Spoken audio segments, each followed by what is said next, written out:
All right, good morning. Good morning. Good morning. Well, I tried to do a live stream, but for some reason, the what you call it, the cell towers don't seem to want to work properly. And I hate doing a live stream from the desktop because when you do it from your desktop, you need to have Google Chrome, and it's a real pain in the ass. It's not. I think you have to use like StreamYard or some other thing in order to get it to work on Safari. It's just a nightmare. Whereas if you just had your telephone, you turn it on and life is good. But it kept skipping in and out. So anyways, I said yesterday's video that I was going to make an announcement, and that announcement is that we are going to LAMMA. If you don't know what LAMMA is, it is the United Kingdom's premier agricultural machinery show. There's no livestock there. There's no livestock there, is there, dear? I don't think so. No, I didn't see any livestock, but they got a lot of livestock equipment there, for sure.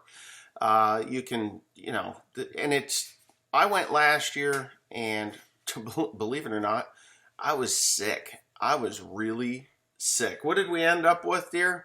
Epstein-Barr. Epstein-Barr virus. We had Epstein-Barr virus. Yeah, took us months to get over that. We went there ill, didn't know we had Epstein-Barr. Didn't contaminate anybody with Epstein-Barr. Wasn't kissing up on anybody other than my wife. But yeah, so anyhow, you get to watch what I'm doing here with the sunflowers and stuff. We've had so much rain that they pretty well rotted out in the heads, and they did what I wanted them to do. I was never really intending on harvesting these things. They were just going to go to as a cover crop. But anyways, LAMMA. So let's talk about LAMMA a little bit. So last year I was really sick. It was me, Teresa, William, and Tim.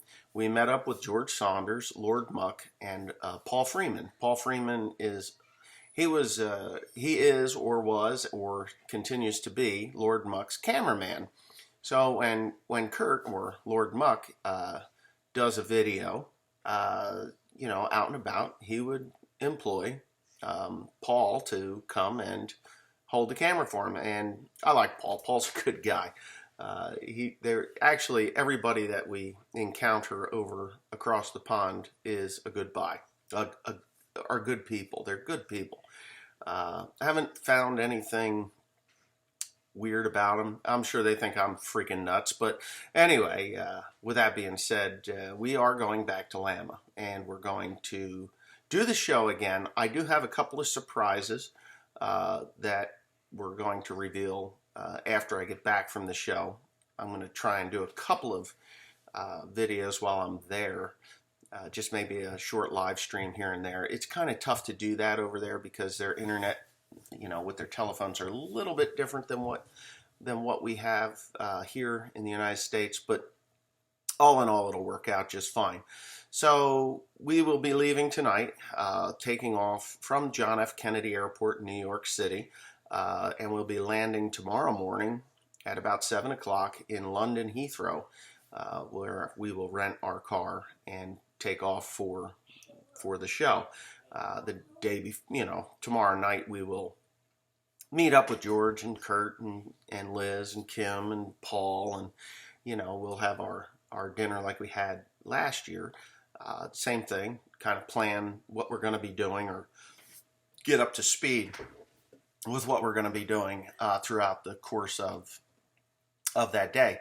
Now, George, he has teamed up with a baling twine company called Tama. And Tama had approached me last year. They're like, hey, do you think you would use our twine? I was like, yeah, but I have no way of receiving this baling twine other than to purchase it here and then have it shipped across the pond, which could be quite expensive. I don't know anybody in the United States that runs Tama twine, and I'm hoping to actually come to an agreement with these guys this coming week on whether we can get Tama in the United States. George has been using it now for 3 years. They produce net wrap and baling twine. I have really been using Titan twine the last several years. I get it at Messick's. It's a good quality twine. It works well. But like George is showing in his channel, if you've watched George's channel, he just made a tow rope out of Tama twine. And I have always felt this and liked the softer baling twine. Crone baling twine is really good when your baler is new. Get a little bit of wear on your baler, and then it's no bueno. It isn't good anymore. So the Crone baling twine, which is really supposed to be designed for Crone balers, is an abrasive twine. It is a very stiff twine. It has a lot of oxides in it or whatever, and it will wear your knotters out ridiculously fast. It has no give into it, so like if you watch George's channel, if you have watched George's channel, he made a video here yesterday about the what did they call that? It's flexible. It will extend. It'll stretch. It has some elasticity to it. Once upon a time, I had gotten some baling twine, and it was soft. It was soft to touch. Wasn't a really rigid twine, and it was wonderful. It was blue, and it had the New Holland label on it. When I used that baling twine, now we're talking the dark ages. We're talking back in early 2000s when I had gotten that stuff, and I thought that it worked quite wonderful. It was a softer knot baling twine. It seemed to have less breakage. It was the only time I could ever get that baling twine. I've never been able to get New Holland baling twine since then. For whatever reason, whether it was too expensive and people didn't, take to it, or what the deal was. But Tama twine has now got this baling twine, which is a thinner, and that was the other thing that I've been baling hay for over 20 years, big square bales. Started out with a New Holland 2000, and now I have my Crone balers, which are phenomenal. But the thing with the baling twine is, as they produce a higher knot strength twine, this stuff goes from baling twine to literally rope. It is so thick that you have to adjust your knotters to accept those thicker twine or heavier twine, knot strength twines. You can't use what the Heston has, their 800-pound knot strength baling twine. You can't use that in a Crone without making adjustments. You can't use that in a New Holland without making adjustments. So what Tama has done has made this twine that it's a little bit stretchy. So it takes up that initial shock. Now, I'm not saying it's going to be like a rubber band, but it is in a way a rubber band. But it has a stretching point where it won't stretch anymore. And if you watch George's video, you'll see what he had done. He hooked it between two tractors, and he didn't even fray it. But he did compare what looked to me as, he didn't say what it was, I don't believe, but looked to me like Cordex 750-pound knot strength twine. I had some Cordex 750-pound knot strength twine. It was like clothesline rope. I tried to adjust the knotters. It was back when I had a New Holland baler. Never could get that stuff to hold a knot. The bill hook would pierce the string. It would just cause a problem. So Tama has actually made thinner twine. Now, I have no agreement with Tama at this point, and maybe I never will. Maybe I'll never get it in the United States. But I like the smaller, the smaller size twine with the higher knot strength, twine, rating. And Tama seems to have gotten that straightened out. I have used a few other companies in the past. I have settled with Titan twine, 550-pound knot strength twine, because that works. It's a softer twine. It is I think they call it a variegated twine. Anyways, it it works really well in the Krone balers. I would rather have a 650 pound knot strength twine and really pack them super duper tight to cut down on my hauling, which is fine. Just cut down on the hauling. But when you go to that 650 pound knot strength twine, it is then a very rigid twine. You crank it down tight as hell, and when the bale drops off the back of the baler, if you're on a corner, they generally will blow up.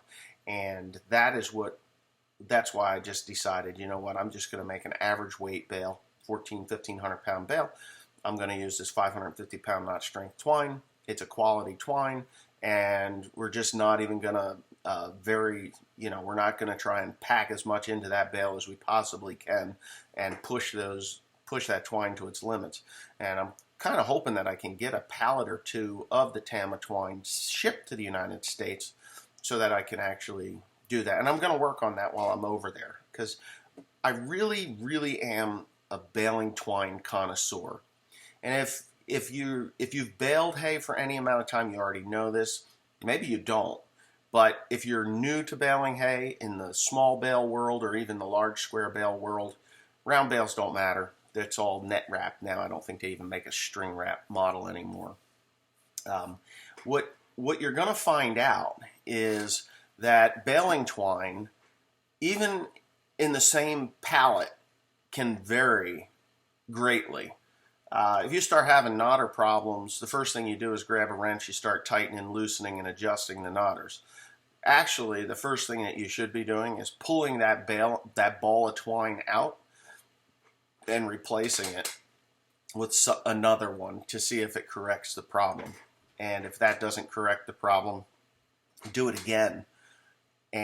Or take the ball that is functioning correctly on the right side or the left side in a two-string bale system, baler, and just swap them. See if it corrects the problem and changes it over to the other knotter. If it does, you've got a baling twine problem. Those are just simple and cheap things where you're not going to adjust your knotters to a point where it becomes a problem.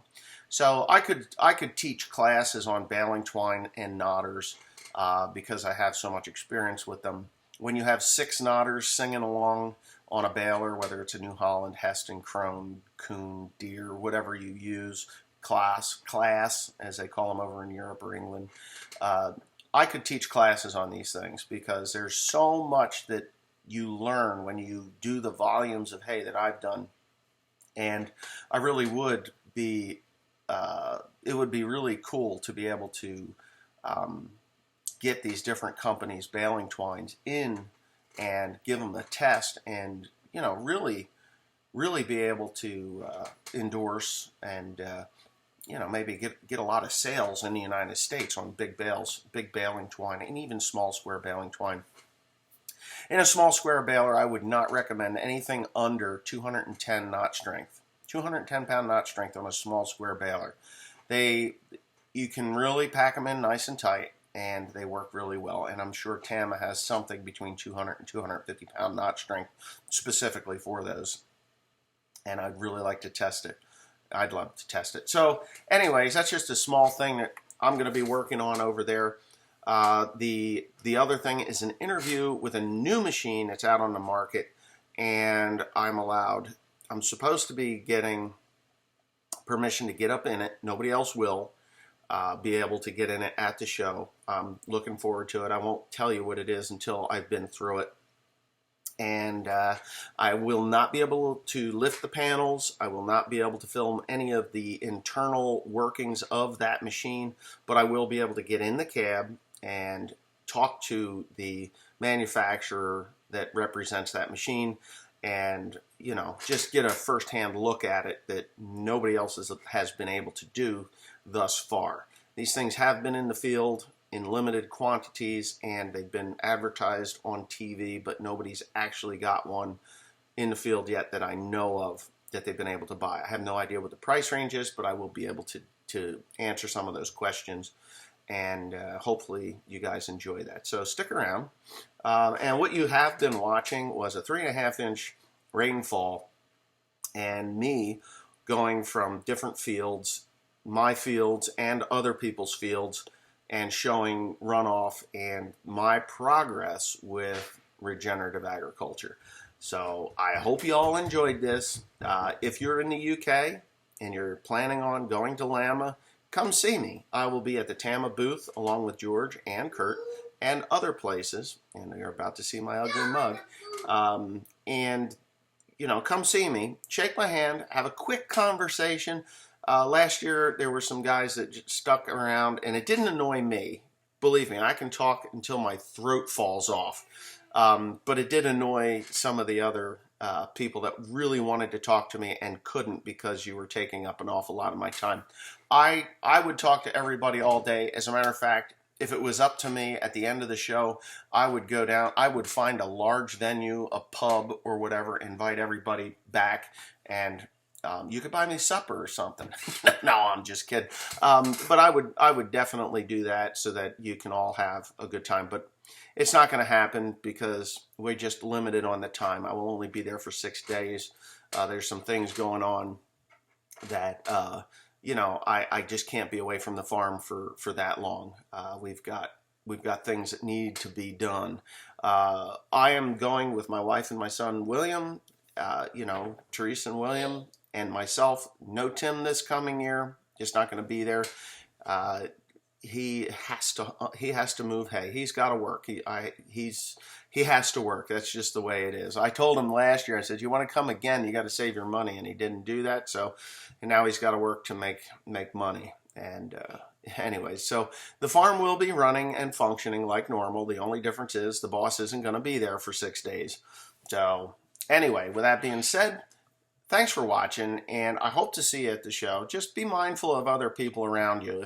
If you come up and shake my hand and want to talk for a couple, 3 minutes, 5 minutes maximum, that's great. If you see me standing around and I'm not talking to anybody, that's okay. Come on up and I'll talk to you again or longer or whatever. But just don't take an hour of my time because there's a lot of people that do want to see me. And I know last year there wasn't really too many complaints, but there was a lot of guys that did not get the chance to actually talk to me, and I know that means a lot to everybody.